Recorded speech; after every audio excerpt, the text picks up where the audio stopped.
बहुत बहुत शुक्रिया एलन भाई, आज के इस पॉडकास्ट में आने के लिए आपका बहुत बहुत शुक्रिया। Means lot brother, means lot. Allen भाई, सबसे पहले आप अपने जर्नी के बारे में बताएं, कैसी रही आपकी जर्नी? जर्नी तो बेसिकली कह सकते हैं डांस रियलिटी शोज या फिर अब तक की लाइफ की जर्नी, पूरी ओवरऑल लाइफ की जर्नी। देखो जर्नी तो सबकी बढ़िया होती है, बट मैं अपने डांस के बारे में करूँ एज अ डांसर, तो डांसर्स की लाइफ कभी भी एक स्टेट नहीं होती यार, बहुत मुश्किल भरी होती है, अप एंड डाउन स्टार्ट से लगा ही रहता है। मेरी डांस की जर्नी मैं बोलूँ तो एक रोड से स्टार्ट हुई थी।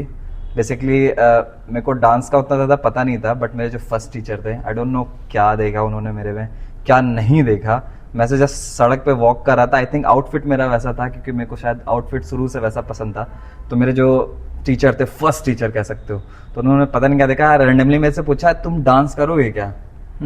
तो मेरे को अप्रोच किया, मेरे को पसंद तो था ही, अब शुरू से ऋतिक रोशन का फैन तो हर कोई था भाई।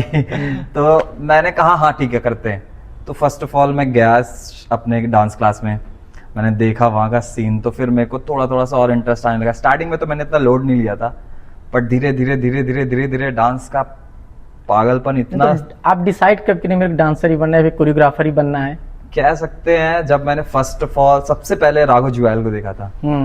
वैसे तो मैं स्लो मोशन, हाँ एक्चुअली मेरा कोई इंस्पिरेशन नहीं था डांस में। जब मैंने राघव जुएल को देखा था तो मेरे को थोड़ा सा आया था कुछ कि हाँ यार है बंदे में कुछ तो दम है।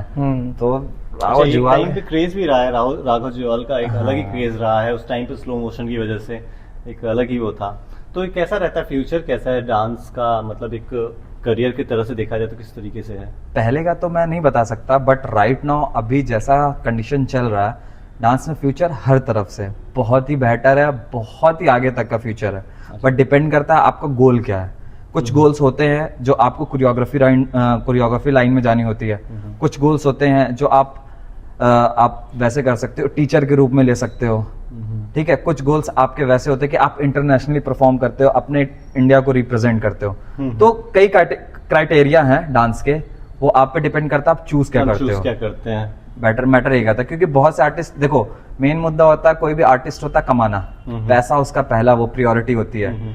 तो पैसा कमाने के लिए तो डांस आज के टाइम पे बहुत कुछ है, तुम कुछ भी कर सकते हो। आई थिंक तुम एक बड़े बड़े रैपर्स के बैकग्राउंड में भी नाच के तुम अच्छा पैसा कमा सकते हो, एक्टर्स के नाच के। और आज तो ऐसा टाइम है कि बहुत से डांसर्स ऐसे हैं जो बड़े पर्दे पे आ रहे हैं, बहुत से ऐसे डांसर्स हैं। सबसे बड़ा तो नाम हो गया राघव जुएल का, जिसकी अभी हम बात कर रहे थे। उसके अलावा धर्मेश सर हो गए, पुनीत सर हो गए, ये लोग बैकग्राउंड डांसर से आज मेन कास्ट पे दिख रहे हैं। प्रभुदेवा भी आई गेस पहले डांसर हाँ डांसर ही था, बट आज सोच लो आप कितनी बड़ी हस्ती है, डायरेक्टर, प्रोड्यूसर, एक्टर भी बन चुका है भाई। बहुत अच्छा स्कोप है डांस में लेके। जो लोग सोचते हैं कि नहीं डांस में स्कोप नहीं है, ये नहीं है, तो इसमें भी कोई रिटायरमेंट का एज होता है या फिर इसको जब तक हम लेके चलें जितना ऊपर लेके जा सकते हैं? Depend on you. मैंने बोला ना आपकी चॉइस मैटर करती है। अगर आप कोरियोग्राफर होते हो तो कोरियोग्राफर को जैसे एज अ कोच होता है, तो कोच को खेलने की जरूरत नहीं होती है, उसका स्किल्स मैटर करता है, उसके टेक्निक्स मैटर करते हैं। जब आप कोरियोग्राफी में जाते हो तो आपका स्किल्स मैटर करता है, आपकी टेक्निक मैटर करती है जब आप बैकग्राउंड में सिखाते हो। तो मेरे ख्याल से तो इसमें कोई वो नहीं है समय सीमा, या आप कह सकते हो वैसे। तो अपना ये आप इंडियाज गॉट टैलेंट में गए हुए हो, इंडियाज बेस्ट डांसर में भी गए हुए हो, कैसा एक्सपीरियंस वहाँ का क्या रहा है? बहुत ही बेहतरीन, बहुत ही खूबसूरत एक्सपीरियंस और बहुत ही वर्स्ट भी। दोनों एक साथ रहा है मेरे साथ भाई। रियलिटी शो के ऐसा क्यों रहता है कि उनका अच्छा भी है बुरा भी है, क्या स्क्रिप्टेड रहता है वो? आपकी खामोशी काफी कुछ कहेगी। हालांकि तो मतलब कैसा रहता है वहाँ? बहुत ही बढ़िया रहता है यार। मतलब जब आप रियलिटी शो में, एक्चुअली मेरा जो स्टार्ट हुआ था ना रियलिटी शो का, आप बिलीव नहीं करोगे, मैंने स्टार्ट किया था डांस अराउंड 6 मंथ हुए थे मेरे को, 6 से 7 मंथ हुए थे, और उसके बाद ही मैंने पहला रियलिटी शो क्रैक कर लिया था। Very nice. वो मेरे लिए मतलब आप समझो कि मेरे को लगा कि यार हाँ कुछ तो है मेरे में। ओवर कॉन्फिडेंस कह लो या मेरे स्किल पे मेरी मेहनत कह लो, कुछ भी कह सकते हो। बट मैंने जैसे ही डांस स्टार्ट किया अराउंड 6 मंथ्स या 1 साल हुए थे, तो मैंने पहला अपना रियलिटी शो क्रैक किया था, वो था India's got talent. India's got talent था वो मेरा पहला सीजन, और बहुत ही बेहतरीन एक्सपीरियंस था। कुछ चीजें भी ऐसे हुई थी जो एक्सप्रेस नहीं कर सकता। अच्छा, ये ऐसा सच में मतलब रहता है जैसे कि रियलिटी शो वगैरह हम लोग जब देखते हैं तो उसमें कुछ सीन ऐसा रहता है जहाँ पे लोग रोने लगे हैं और जजेस रोने लगते हैं, तो मतलब समझ गया मैं अरे खुल के पूछे, नेपोटिज्म होता है वहाँ पे भी? ठीक है। नेपोटिज्म तो नहीं कह सकते हैं बट कह भी सकते हैं बट कहीं होता है यार, वो तो हर एक जब जगह एक पे सोचता है। ग्राउंड जगह से जब कोई एक आर्टिस्ट इतने बड़े प्लेटफॉर्म में पहुंचता है ना, तो उस आर्टिस्ट की आंखों से आंसू आते हैं। बाकी सामने वाले का तो मैं नहीं कह सकता और वो आर्टिस्ट के लिए वो स्टेज बहुत बड़ा बहुत होता है बड़ा मेरे होता है, भाई। बिल्कुल, मतलब बिल्कुल। आप खुद सोचो कि जहां 52 कैमरेस लगे हो आगे पीछे, हाँ हाँ और आप अकेले स्टेज पे हो, हाँ। और इतने बड़े एक्टर्स, कोरियोग्राफर, जजेस, जो मतलब जिनको आप हमेशा से टीवी में देखते हैं, वो जब सामने हो सामने। तुम्हारे ना, तो भाई साहब वो फीलिंग जो होती है ना, उस टाइम पे ऐसा लगता है कि बस मैं ही एसआर के हूँ। तो अच्छा, अभी जैसा माहौल है मेरे ख्याल से, अभी सोशल मीडिया बहुत आगे जा चुका है, ठीक है। पहले तो डांसर्स के लिए था कि सीखें, उसके बाद फिर बहुत धक्के खाएं, तब किसी स्टेज पे पहुंचे हैं वो, ठीक है। लेकिन अभी तो सोशल मीडिया है, वहाँ पे अपने तरीके से वो अपने आप को ग्रो कर सकते हैं। तो फ्यूचर आई गेस अभी तो बहुत ईजी है थोड़ा सा अपने आप को ऊपर तक ले जाने का। बहुत ही बढ़िया। तो अभी इसमें जो जा रहे हैं, आपको कैसा लग रहा है कि मतलब क्या लग रहा है कि अभी इस फील्ड में लोग बढ़ रहे हैं या घट रहे हैं? देखो अब डांसिंग क्या हो गई ना, कई चीजों में डिवाइडेड हो चुकी है। जैसे अंडरग्राउंड डांसिंग हो गई है, अंडरग्राउंड डांसिंग एक अलग चीज हो गई है। जैसे तो अंडरग्राउंड रैपर चल रहे हैं अलग, जैसे क्या? Underground rappers Okay. होते हैं, वैसे अंडरग्राउंड डांस बैटल्स भी होते हैं।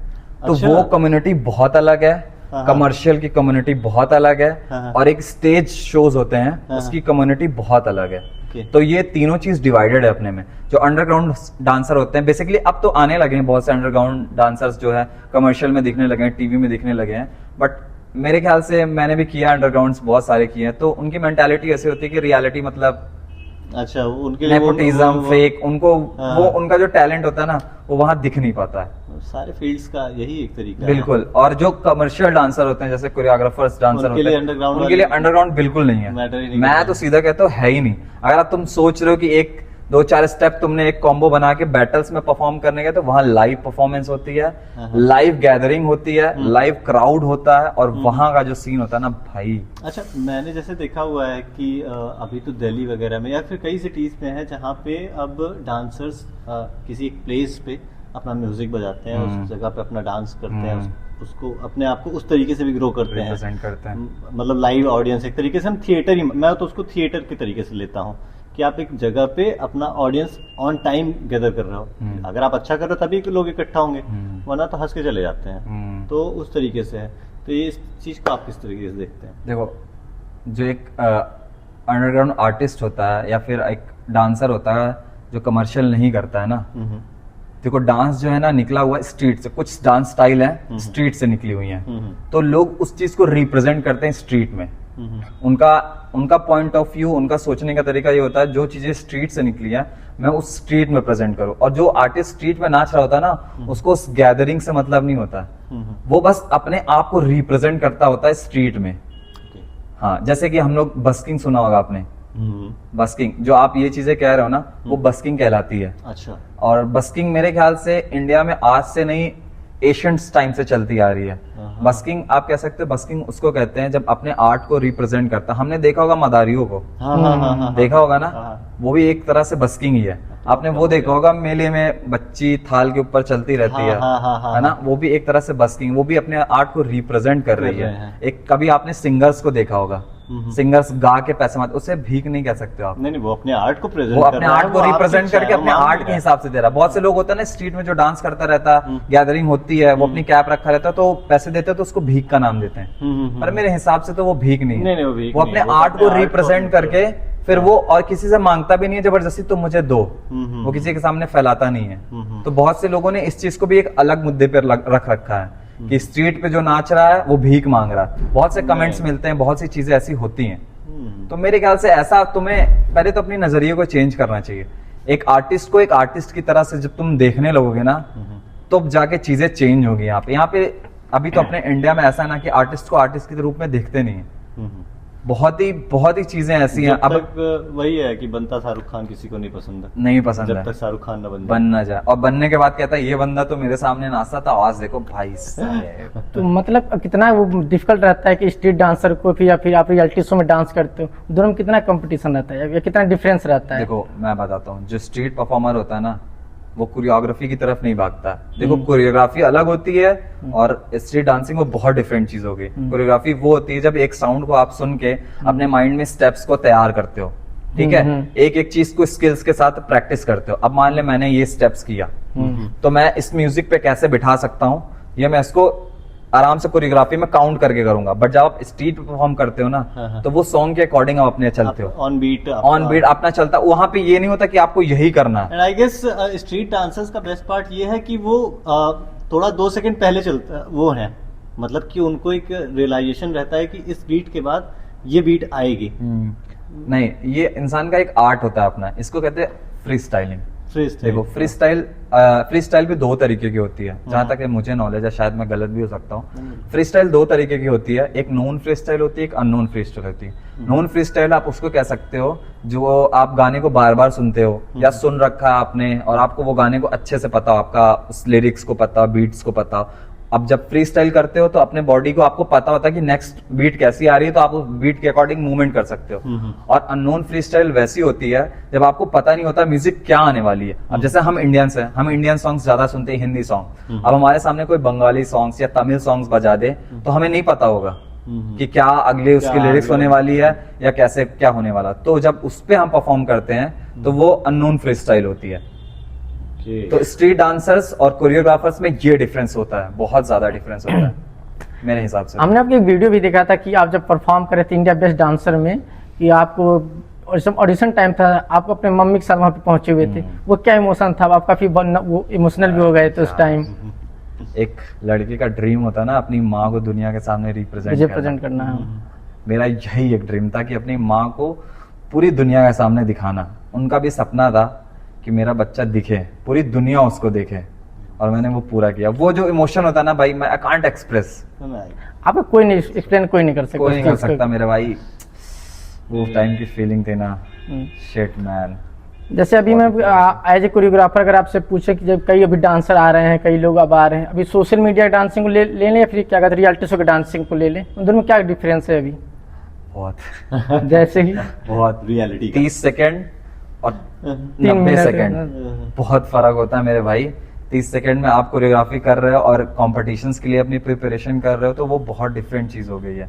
आजकल तो रियलिटी का भी ऐसा सीन हो गया कि रील वालों को उठा के वो रियलिटी में डाल ले जा रहे हैं। जितना फेमस है उसके हिसाब से उनकी भी कोई गलती नहीं, मैं तो नहीं मानता उनकी कोई गलती है। अब देखो कोई भी कंपटीशन होता है वो ना, देखो एक डार्क रियलिटी बताता हूँ, अगर हमें लगता है एक आर्टिस्ट को कि वो हमारे आर्ट के लिए रिप्रेजेंट कर रहे हैं वो शो, तो ऐसा नहीं होता, नहीं होगा। वो अपने बिजनेस उनको बिजनेस ऑफ फेम चाहिए, उनको भी चाहिए। ऐसा होता तो आई गेस वो अभी जो एक गाना आया था आपने भी सुना होगा, दिल पे चलाई छोरियां, एक टाइम का वो कल्ट गाना, एक टाइम का वो कल्ट गाना, अभी वो आई डोंट नो क्यों उन्होंने सीरीज जैसे स्टूडियो वाले इसको कर रहे हैं। और अच्छे अच्छे जो सिंगर है जिनके पास अच्छी आवाज है, अच्छा आर्ट है पूरा का पूरा, उन्हें अपॉर्चुनिटी नहीं मिल रही है वहाँ पे रियलिटी शोज में नहीं उनको प्रॉपर वो मिल पा रहा है, तो वो तो अपनी जगह पे है।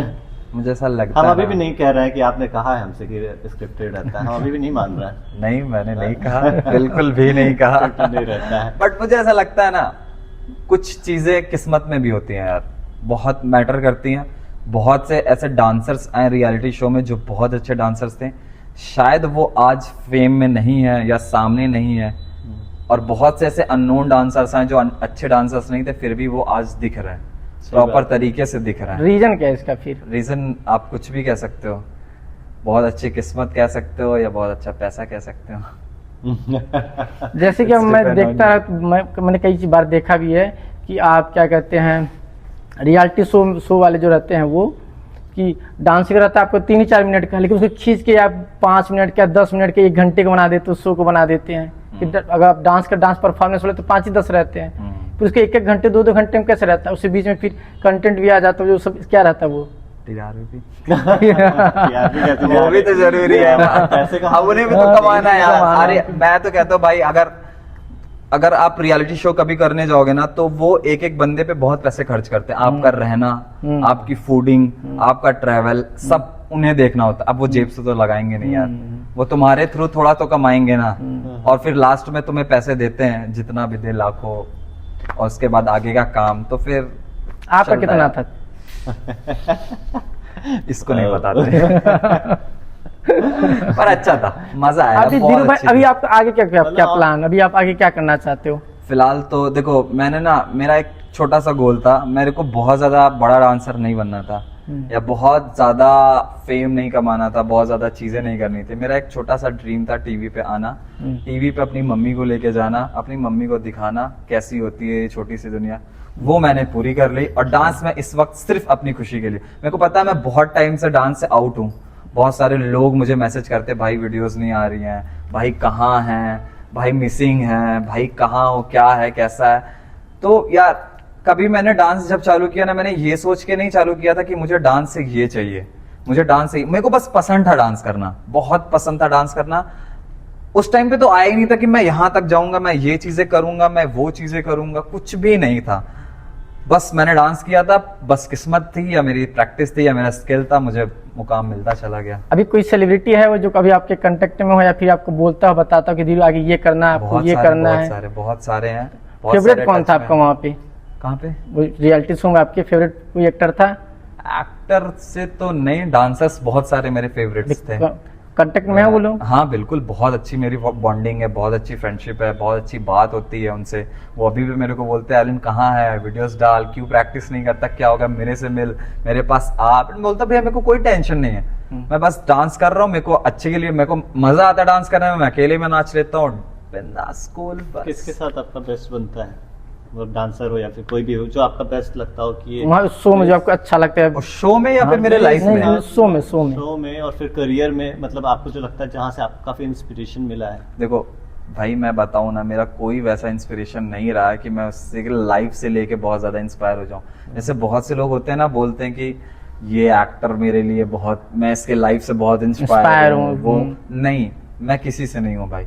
मेरी अपने खुद इंस्पिरेशन से। सिर्फ एक है, वो है भगवान कृष्ण। हाँ। मैं बस उनके लाइफ से बहुत ज्यादा इंस्पायर हूँ। जिन्होंने दुनिया नचा दिया उसने बस मैं दूसरी उनसे जरूरत ज्यादा ही नहीं मेरे है लाइफ फिर। मैंने मतलब अगर मेरे को लव स्टोरी देखनी होती है तो मैं राधा कृष्ण की लव स्टोरी देखता हूँ, मुझे एक्शन देखनी होती है तो भगवान की, उनकी फाइट के एक्शंस देख लेता हूँ, मुझे इमोशनल कुछ देखना होता ना तो उनके बचपन की स्टोरी देख लेता हूँ, जब उनको पैदा होने से पहले मारने की कोशिश की गई, जेल में वो पैदा हुए। तो मेरी सबसे बड़ी इंस्पिरेशन भगवान श्री कृष्ण है, उनसे बड़ी इंस्पिरेशन कोई है भी नहीं। और बहुत से लोग मेरे से पूछते भी हैं यार ऐसा कि दुनिया का सबसे पहला डांसर्स कौन है, लोग बड़े बड़े नाम जोड़ते हैं कि हेनरी या फिर पॉपिंग में पॉपिंग पीट या फिर अलग अलग स्टाइल के हर एक ओजी को बोलते हैं, बट मेरे को ऐसा पर्सनली फील होता है कि दुनिया का सबसे पहला डांसर था भगवान शिव, जिन्होंने तांडव तांडव शुरू किया था। उससे बड़ा डांसर ना कोई था, ना कोई है, ना कोई हो पाएगा। तो मेरी नजर में तो सबसे पहले डांसर दुनिया के भगवान शिव ही थे और मैं हमेशा से उनको मानते आया हूँ, इसलिए मेरे कमरे में भगवान नटराज की फोटो लगी है। आप कृष्ण की लव स्टोरी की बात कर रहे थे, तो आपकी लव स्टोरी कैसी है? अरे बहुत बढ़िया यार, मैं बहुत बेकार लड़का था। बहुत बढ़िया है, बहुत बेकार लड़का था। अच्छा, what is most stupid thing you do when you are in love? I do always यार, मैं मतलब सभी रोज करते हैं। रोज करता हूँ स्टूपिड थिंग्स, इतनी स्टूपिड कर जाता हूँ कि मेरी हो जाता है चीजें। कोई I guess जैसे it's not love if you don't do stupid things. हाँ यार, बहुत मेरी बंदी ना यार, shit, I think I found 24 carat gold. अभी भी है साथ में? Yes she is, very soon I get. Very nice. कितना टाइम हो गया आप लोग साथ में? बहुत टाइम हो गया यार, ये रिवील नहीं करते। अरे फिर भी बहुत टाइम हो गया, यार, इतना बचपन टाइम से हो गया चल कि हाँ कह सकते हो, मैंने मतलब कह सकते हो अगर मेरी लव लाइफ में जाओगे ना तुम तो बहुत इंटरेस्टिंग है, कोई हम लोग भी शेयर कीजिए बहुत इंटरेस्टिंग वाली बात। इंटरेस्टिंग है यार। मैं इतना बदतमीज लड़का, वो इतनी सीधी लड़की। हर बदतमीज लड़का सीधी लड़की क्यों मिलती है? बहुत सीधी लड़की, उसने मुझे बहुत माफ किया और उसने जितनी बार मुझे माफ किया मैंने उतनी बदतमीजियां की। नहीं, हमारे भी कई दोस्त है बहुत ही आप ही के जैसे हैं वो भी, लेकिन उनको भी अच्छी लड़कियां मिली हुई हैं। यार भगवान कहते हैं ना, थोड़ा opposite things attract, attract each other. Minus plus minus plus, तो ऐसा है, बढ़िया बंदी है। बहुत सारी लड़कियां थी मेरी लाइफ में। तो धीरू भाई आपसे मैं लास्ट क्वेश्चन पूछना चाहूंगा कि अभी आप एज ए कोरियोग्राफर आप किसी को कोई एडवाइस देना चाहते हो किसी डांसर को, तो क्या दोगे आप? बिंदास नाचो, कोई टेंशन मत लो, कोई सर पे लोड लेने की जरूरत नहीं है, बिंदास नाचो यार। तुम ये सोचो ना, तब जब तुमने डांस स्टार्ट किया था तुमने ये जरूर सोचा होगा कि मतलब ये नहीं सोचा होगा कि तुम्हें कहाँ जाना है, बस तुमने स्टार्ट कर दिया होगा। और जब कभी भी अगर तुम सच में डांस से प्यार करते हो ना तो तुम म्यूजिक लगा के नाचते होगे, नाचते समय ये नहीं सोचते होगे कि मैं रियलिटी शो में जाऊंगा, मैं बादशाह के साथ नाचूंगा या मैं राघव जुएल सर के साथ नाचूंगा या किसी के साथ भी नाचूंगा। तो मेरे ख्याल से बिंदास म्यूजिक लगाओ, बिंदास नाचो, क्योंकि डांस दुनिया का सबसे स्ट्रॉन्गेस्ट मेडिटेशन है। जब आप सैड होते हो, जब आप एग्रेशन में होते हो, जब भी कुछ भी होता है ना, बिंदास नाचो, लगाओ गाना, जरूरी नहीं स्टाइलिश नाचो, फैंसी स्टेप्स करो, टेक्निक्स पे जाओ, बस बिंदास नाचो। एलन भाई, मैं आज भी समझना चाहता हूँ जुम्बा और डांस में फर्क क्या है? फर्क तो है। क्या है ये, और ये जिम में क्यों एडेड है? ऐसे कह सकते हैं ना कि कैलोरीज बर्न करने के लिए जुम्बा में लेग्स ज्यादा यूज होते हैं। अच्छा, लेग्स मूवमेंट ज्यादा होते हैं तो उससे लोअर बेली के फैट्स ज्यादा यूज होते हैं। और ये कॉर्पोरेट में भी चल रहे हैं, मतलब अरे कॉर्पोरेट वाले भी जुम्बा अलग सेशन रखते हैं। This is business. Business, business बहुत मैटर करता है यार, हर जगह सही। बहुत ही है, सब कुछ है, बहुत मजा आता है यार। तुम भी करो मेरे साथ डांस। मैं तो कहता हूँ ठीक है, सबको लेके आओ, बिंदास नाचते हैं। चलिए, थैंक यू भाई, थैंक यू फॉर कमिंग, और हम जरूर फिर से मिलेंगे, ठीक है, हाँ, नई कहानी के साथ अपने। मस्त, बहुत सारी। हमारे लोगों को प्लीज आप इस सब कैमरे की तरफ देख के बोल दो, एक लाइन बता दो जो भी बेस्ट आपके, एक कोट आप जिसको मानते हो कि ये आपके जीवन में ये कोट होना चाहिए, लाइफ में इंस्पायर करने जैसा कोट, कि आपको बहुत- पीछे क्यों नहीं हटना चाहिए किसी चीज के लिए। बस एक बार कुछ भी करने से पहले अपनी माँ बाप की तरफ देखना और ये सोचना कि उन्होंने तुम्हारे लिए क्या सोचा था, बस इतना बहुत होगा तुम्हारे लिए। अरे वेरी नाइस, चलो थैंक यू। Thank you.